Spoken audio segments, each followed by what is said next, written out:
गतिविधियों पर पैनी निगाह रख रहे हैं। अमलेंदु जी किसी भी तरीके का भरोसा नहीं कर रहे हैं और ये साफ समझ में आ रहा है। आखिर राजीव जी देखिए, आज कैबिनेट की बैठक थी और कैबिनेट की बैठक के साथ साथ आज बीजेपी की भी बैठक थी, लेकिन कैबिनेट की बैठक से पहले बीजेपी की बैठक स्थगित हो गई और उसके बाद कैबिनेट की बैठक होती है तो नीतीश कुमार अपना इस्तीफा लेकर नहीं जाते हैं, बल्कि गवर्नर के पास ये सूचना देने जाते हैं, वो भी सूचना देने जाते हैं कि भाई 19 नवंबर को आप विधानसभा भंग कर दीजिएगा। इस्तीफा नीतीश कुमार ने नहीं दिया है। तो क्यों नीतीश कुमार ने इस्तीफा नहीं दिया? ऐसी कौन सी प्रक्रिया है जिसके तहत गवर्नर को जाके बताया जाए कि साहब कैबिनेट ने कहा है कि आप 19 दिसंबर को विधानसभा भंग कर दीजिएगा? अरे 22 दिसंबर से पहले तो वैसे भी भंग हो जाएगी। 22 दिसंबर तक अगर चुनाव नहीं होता है तो विधानसभा तो भंग हुई। 22 गठन करना है 22 नवंबर तक, तो ये अपने आप भंग हो जाएगी। और अगर भंग मतलब आगे होती है तो आपसे कहा जाए कि आप केयर टेकर चीफ मिनिस्टर बने तो ये राष्ट्रपति शासन लगेगा। तो इसमें कोई गवर्नर को सूचना देने जाने की आवश्यकता नहीं थी कि साहब 19 नवंबर को आप इसको विधानसभा को भंग कर दीजिएगा। और क्या 19 नवंबर से पहले क्या फिर कैबिनेट अपना प्रस्ताव वापस ले लेगी विधानसभा भंग मत करिए? तो बहुत सारे सवाल उठ रहे हैं। तो ये हुआ इसीलिए राजीव जी कि जो आप बताया कि नितिन नवीन ने जो कहा, जिस तरीके से जो अब बाइट सुनवाई हम लोगों ने कि साहब वो महाराष्ट्र में भी सब ठीक था, यहाँ भी सब ठीक है। और राजीव जी इत्तेफाक की बात है या ये सोची समझी रणनीति है, संयोग है या प्रयोग है कि महाराष्ट्र के ही नेता विनोद तावड़े जो हैं वो प्रभारी हैं बिहार के।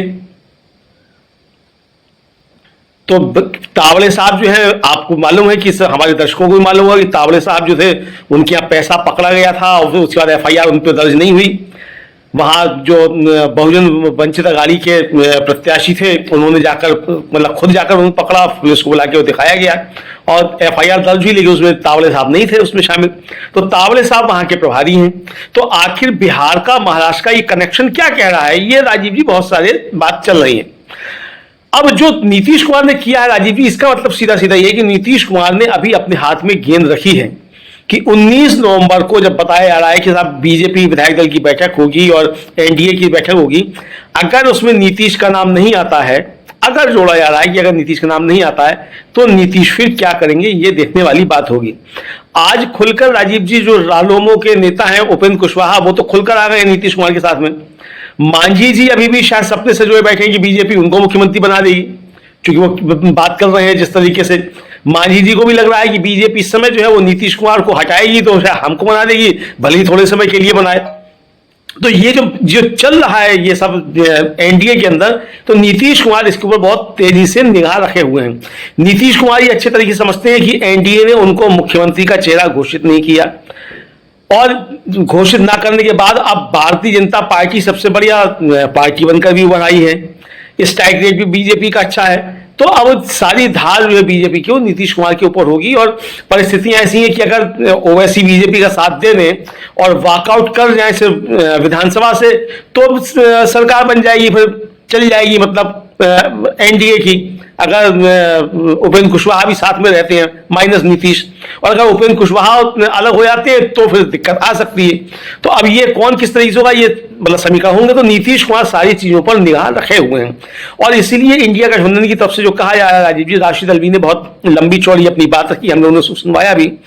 राशिद अल्वी का कहना अपनी जगह ठीक है और वो दल के नेता है, वो कह सकते हैं, लेकिन जो परिस्थितियां बन रही हैं, और आपको याद होगा कि विधानसभा चुनाव से पहले लालू प्रसाद यादव ने कहा था कि हम लोग क्या ऐसे बीजेपी की सरकार बन जाने देंगे। और मीसा भारती का भी आपको बयान याद होगा कि ये दोनों दोस्त हैं, चाचा हमारे पिताजी, ये पता नहीं इशारों में क्या बातें करते रहते हैं, ये वही लोग जानते हैं क्या बातें करते रहते हैं। तो अब इशारों में लालू प्रसाद यादव और नीतीश कुमार की क्या कोई बातचीत हो रही है? तो आज जो नीतीश कुमार ने मूव किया है, जो कदम उठाया है, ये राजीव जी कोई साधारण कदम नहीं है। सशर्त इस्तीफे राजनीति में नहीं हुआ करते संवैधानिक पदों पर कि भाई 19 तारीख को आप इस्तीफा हमारा ले लीजिएगा, और वो दिया भी नहीं है कि 19 तारीख को ले लीजिएगा, विधानसभा भंग कर दीजिएगा ये कहा है।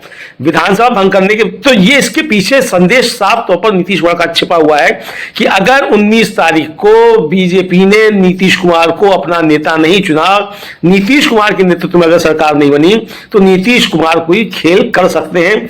चचा जो है फिर पलटी मार सकते हैं। आज तो एक पलटी मारी नहीं, मतलब गए विधानसभा गवर्नर के पास और जाना था इस्तीफा देने के लिए, तो पलटी मार गए, इस्तीफा नहीं दिया। तो अब क्या 19 तारीख को फिर नीतीश को पलटी मारेंगे और बीजेपी देखती रह जाएगी? कुल राजीव जी मीटिंग नहीं हुई और संजय झा जो है वो दिल्ली आ गए थे। तो संजय झा दिल्ली क्या करने आए थे? तो वहां विधायक बैठे हुए हैं, संजय झा दिल्ली थे। तो ये सब कुछ जो चल रहा है, ये नीतीश कुमार अभी जो है बहुत ठंडा करके खा रहे हैं। और जो जिस तरह से उनका वीडियो ट्वीट डिलीट हुआ कि नीतीश जो है वो आ रहे हैं और उनकी सरकार आ रही है, ये जो किया गया। और जो टाइगर जिंदा है, तो ये देखना है राजीव जी, टाइगर जिंदा है तो टाइगर के नख और दंत जो है वो सही सलामत है कि नहीं है। टाइगर जिंदा तो है, पोस्टर तो लग रहे हैं नीतीश कुमार के घर के बाहर, ये टाइगर जिंदा है। तो टाइगर के नाखून और बाल दांत जो हैं वो सही सलामत है या नहीं है, ये 19 तारीख को मालूम होगा। देखना ये है कि टाइगर जिंदा है या वो जो शेर बताया जाता है, गुजरात से आया हुआ बताया जाता है कि खाल कोई पहन के आ गया है शेर की, कि वो है असली। तो ये अब समय राजीव जी 19 तारीख को मालूम पड़ेगा।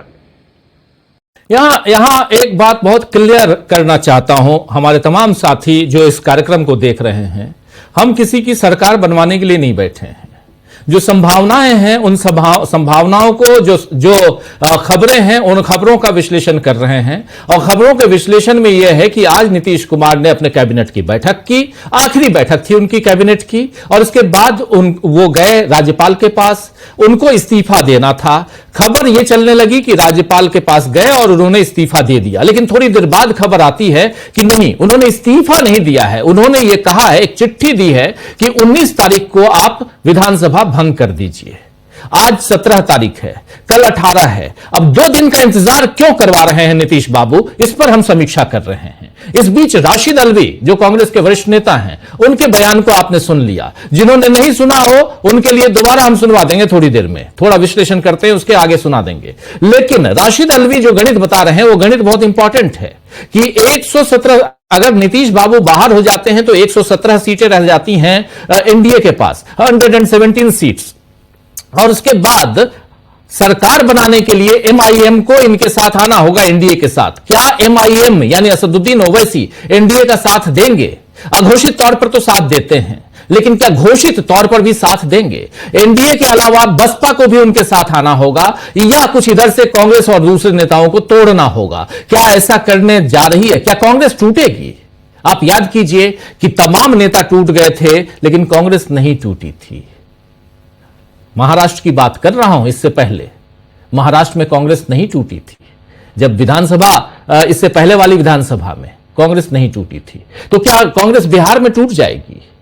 और अगर ऐसा नहीं होता है तो फिर क्या नीतीश कुमार और लालू प्रसाद यादव मिलकर, यानी आरजेडी, नीतीश कुमार, कांग्रेस, ये सब मिलकर फिर से सरकार बनाएंगे? क्या 2 दिन तक इन्हीं पर मंथन करने वाले हैं नीतीश बाबू? ये सारी संभावनाएं जो हैं इसको टटोलने की हम कोशिश कर रहे हैं। सियासत में संभावनाएं अपार होती हैं दोस्तों, इसीलिए किसकी सरकार अविश्वसनीय है। नीतीश बाबू मेरी नजर में आज की तारीख में, मैं पर्सनल, मेरा ओपिनियन है कि अविश्वसनीय है नीतीश बाबू। विश्वास नहीं कर सकते हैं, पलटी मारते हैं वो, कब पलटी मार जाए पता नहीं। लेकिन फिर भी जो बिहार की सियासत में चल रहा है उसमें नीतीश कुमार क्या ऐसे ब्लाइंड खेल लेंगे? क्या बिल्कुल गए और उन्होंने इस्तीफा दे दिया, उसके बाद आया हाथ में कुछ नहीं, उनके हाथ में एक पर्ची पकड़ाया जाएगा जैसे वो पर्ची पकड़ाई गई थी राजस्थान में वसुंधरा राजे के हाथ में, और लीजिए भजन लाल के नाम की पर्ची निकाल दीजिए, या जैसे इधर मध्य प्रदेश में पर्ची निकाली गई थी और पुराने मुख्यमंत्री साहब जो हैं वो पर्ची निकाल रहे हैं मोहन यादव के नाम से। क्या ऐसे ही पर्ची निकालेंगे नीतीश बाबू कि आइए बीजेपी का कोई नेता हम चुन रहे हैं, मुख्यमंत्री वही बनेगा? क्या ऐसा बिहार में होगा? जरा समझते हैं। प्रशांत, खासकर सियासी टेंशन जो है बिहार में, ये हम चर्चा कर रहे हैं। जरा और समझना चाहता हूं आपसे कि क्या यहां पर नीतीश कुमार के लिए कौन कौन सी संभावनाएं दिखाई दे रही हैं, जरा ये बताइए। देखिए, खासकर सियासी टेंशन जो है बिहार में, ये हम चर्चा कर रहे हैं। जरा और समझना चाहता हूं आपसे कि क्या यहां पर नीतीश कुमार के लिए कौन कौन सी संभावनाएं दिखाई दे रही हैं, जरा ये बताइए। देखिए, खासकर सियासी टेंशन जो है बिहार में, ये हम चर्चा खुल जाती हैं। और मुझे लगता है कि शायद आज, हालांकि अब वो नहीं रहे इस समय, अपने सत्यपाल मलिक साहब, उनका एक प्रसिद्ध जुमला हुआ करता था जिस भी नेता के लिए वो शुरू करते थे तो कहते थे सर्वाधिक संभावनाओं से भरे हुए।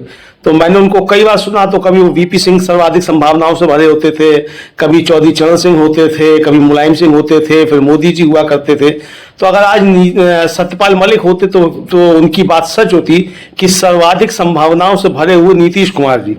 तो नीतीश कुमार जी इस समय सर्वाधिक संभावनाओं से भरे हुए हैं।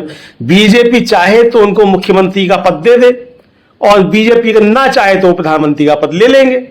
तो इस स्थिति में नीतीश कुमार जी इस समय हैं। लेकिन क्या, जिस तरह की बात पहले कही जा रही थी, वो खासतौर से संजय राउत का उस समय एक बयान आया था कि साहब वो मोदी जी ने जो उनके 10 सांसद तोड़ लिए हैं।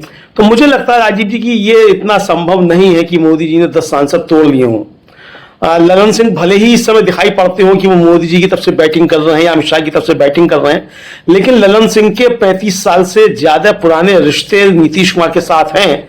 और नीतीश कुमार का जो एक अंतिम दौर कहा जा सकता है राजनीति का, जहां नीतीश कुमार कुछ हासिल भी कर सकते हैं, तो ऐसे समय में ललन सिंह नीतीश कुमार को छोड़कर चले जाएंगे। मुझे लगता है इसकी संभावनाएं ना के बराबर हैं।